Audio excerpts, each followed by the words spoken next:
There has been such a dynamic change in the sunspots.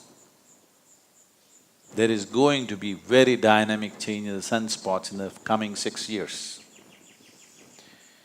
So whenever such changes happen in the sun or in the pattern of the way the sun functions, always it has been found phenomenal changes happen in human consciousness. But it is not a directed change, it is not a guided change.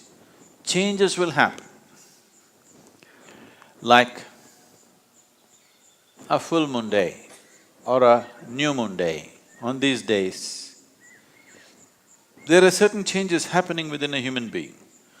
Most human beings do not notice it, but it is happening. If you were psychologically fragile, then you would distinctly notice it. People who are psychologically imbalanced for some reason, on that day they will find they're much more imbalanced. So it is happening, but those who are meditative will become much more meditative. Those who are gentle will become much more gentle. Those who are loving will become much more loving. Those who are insane will become much more insane.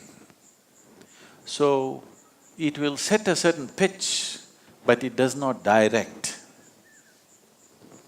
If you are completely at the mercy of the forces around you, you will be very volatile, up and down. The whole ocean is rising. So, you think nothing is happening in this body? Definitely it's happening. Now, the sunspots will definitely create some kind of volatile energy. But how it will work out for human beings is left to us.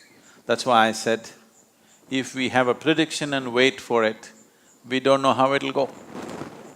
If we have a plan, any volatile situation is also a possibility because things are mobile, things are more fluid. This is the time to craft things the way we want.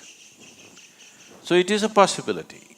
Does it mean the possibility is only now, it's not been? No, always these things are happening. At certain times, it may be a little more than other times. So in terms of nature, in terms of how the planet functions, how the natural and celestial forces function upon this planet in the coming 6 years is going to be somewhat different. Maybe somewhat is not the right word. Different in a reasonably marked way. So if we have a plan to make use of this volatile nature, if we prepare enough people who have the necessary sadhana, who have necessary focus within themselves, then definitely human consciousness could rise much more easily than other times. In that way, it is little more conducive, but one must understand, it's like this, if the wind blows, if you fly like this, if you have an airplane and if you fly into the wind, effortlessly you will fly. Suppose you're in the wrong direction, you will crash. Wind is just blowing, not to make you fly, not to make you crash, it just blows. But it's up to you whether you use it to fly or to crash. So right now, sunspots are significantly different in the coming 6 years. Because of this, there will be some marked difference in the way the planet functions. We can rise or we can crash. I have a plan to rise. Please go with me.